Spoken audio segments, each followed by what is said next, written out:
सभापति महोदय, माननीय सदस्य द्वारा छोटे राज्यों से संबंधित जो प्रस्ताव सदन में विचार करने के लिए पेश किया गया है, मैं उसका समर्थन करने के लिए खड़ा हुआ हूं।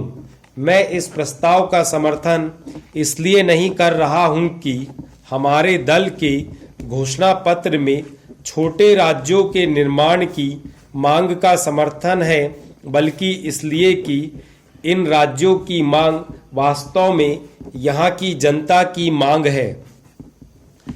मैं विशेष रूप से मंत्री जी से कहना चाहता हूं कि यह मांग राजनीति से प्रेरित नहीं है, बल्कि यह मांग आर्थिक विकास की मांग को पूरा करने के लिए है। जैसा कि कुछ माननीय सदस्यों ने अपने भाषण में उल्लेख किया है कि आज़ादी के बाद देश में भाषा को ध्यान में रखकर राज्यों का पुनर्गठन हुआ था। मैं उनको बतलाना चाहता हूं कि उस समय भाषा मुख्य बात थी और उस समय उठाया गया वह कदम स्वाभाविक भी था। एक भाषा जानने वाले लोग एक प्रशासनिक इकाई में रहें, इससे उनका विकास सरल होता है और उनकी सांस्कृतिक पहचान भी उन्नत होती है। इस बात को बहुत समय बीत गया है। अब यह लग रहा है कि भाषा के आधार पर बने हुए राज्य बहुत बड़े हैं और उन्हें संभालना भी कठिन हो रहा है तथा विकास अवरुद्ध हो जाता है। प्रशासनिक दृष्टि से भी वे ठीक प्रकार से नहीं चल पा रहे हैं। ऐसी स्थिति में अब जो मांग हो रही है वह आर्थिक विकास की गति को तेज करने के लिए और प्रशासन को ठीक ढंग से चलाने के लिए हो रही है। मेरी दृष्टि में छोटे राज्य इनमें सहायक सिद्ध होंगे और अब समय आ गया है कि छोटे राज्यों के निर्माण के सवाल पर सदन में गंभीरता से विचार होना चाहिए। यह धारणा गलत है।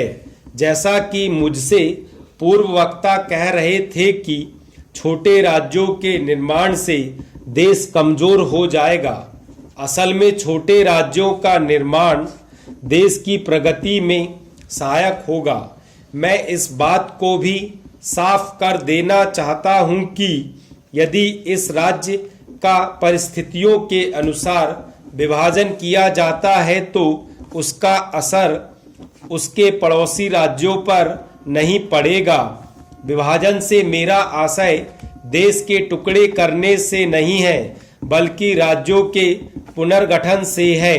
विभाजन तो तब पैदा होता है जब देश का कोई भाग देश से बाहर जाने की गलत कोशिश करता है। इस प्रकार जब जिलों का निर्माण होगा तो देश के राजनैतिक ढांचे और देश के संविधान के अनुसार होगा। राज्य ने इससे संबंधित प्रस्ताव विधानसभा में पारित करके केंद्रीय सरकार के पास भेज दिया है। केंद्र में दूसरे दल की सरकार के कारण से उसने राज्य सरकार द्वारा पारित प्रस्ताव पर कोई ध्यान नहीं दिया है। अब जबकि इस आधार पर प्रदेश की सरकार को भंग कर दिया गया है, तो आगामी चुनाव में यह हमारे दल का एक बड़ा मुद्दा बनेगा, तो उस क्षेत्र के लोगों से हमें पूरा समर्थन मिलेगा। अध्यक्ष जी, मैं इस बिल का विरोधी नहीं हूं, बल्कि अपने कुछ संशोधनों के साथ समर्थन करना चाहता हूं। अभी मंत्री महोदय ने जो प्रतिवेदन सदन के सामने पेश किया है उसमें बताया गया है कि राष्ट्रीयकरण के बाद कारखानों ने कितनी उन्नति की है। मैं कहना चाहता हूं कि राष्ट्रीयकरण से पहले जिस ट्रैक्टर की कीमत 15,000 थी, राष्ट्रीयकरण के बाद उसकी कीमत दोगुनी हो गई है। जब से यह काम सरकार ने अपने हाथ में लिया है, और किसानों को ट्रैक्टर बांटने लगी है, तब से ट्रैक्टरों के दाम बढ़ गए हैं, किसानों को लूटा जा रहा है। यह सब राष्ट्रीयकरण का परिणाम हुआ है। यही कारण है कि सरकार को इसमें इतना मुनाफा मालूम पड़ रहा है। ये मनमानी कीमत किसानों से वसूल कर रहे हैं। उसके बाद ये प्रसन्नता प्रकट करते हैं कि राष्ट्रीयकरण के बाद इतना अधिक अच्छा इंतजाम हुआ है। जितने दाम बढ़े हैं उस हिसाब से तो इन कारखानों को करोड़ों रुपए का लाभ होना चाहिए था।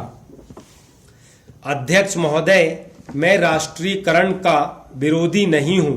मंत्री बनने से पहले वे हम लोगों के बीच भाषण देना शुरू करते थे तो यदि 1 घंटा भाषण देते थे तो आधा घंटा तालियां बजती रहती थीं, लेकिन मंत्री बनने के बाद हमने इनका उसी प्रकार का भाषण नहीं सुना।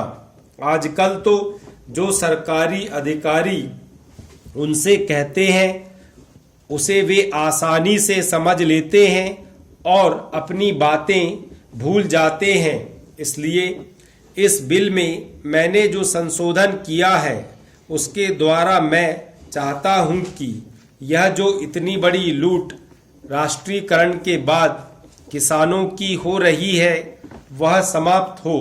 यह बिल 50 पृष्ठों का है, लेकिन किसानों को छोटे ट्रैक्टर मिलेंगे या बड़े या किस प्रकार के, इसका कोई जिक्र नहीं है।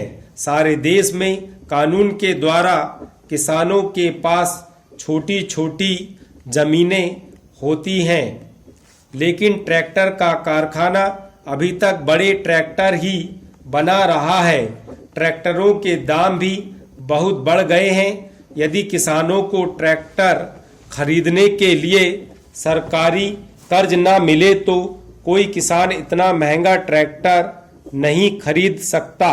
अभी तो ट्रैक्टर खरीदने के 1-2 साल बाद ही किसानों की जमीन बिक जाती है, क्योंकि उन्हें सरकारी कर्ज वापस करना होता है। यद्यपि मैं इस बिल का समर्थन करता हूं, लेकिन मंत्री महोदय से यह कहना चाहता हूं कि इस पर जनता की राय ली जाए।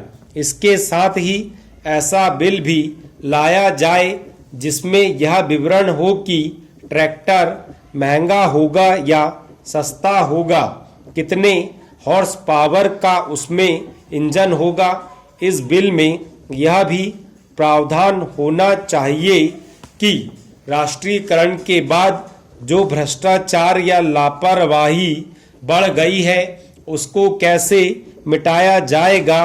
तभी हम समझेंगे कि वास्तव में इस देश में कृषि क्रांति आने वाली है। तभी इस विधेयक की कोई सार्थकता हो सकती है और किसानों को बढ़ती कीमतों से राहत मिल सकती है।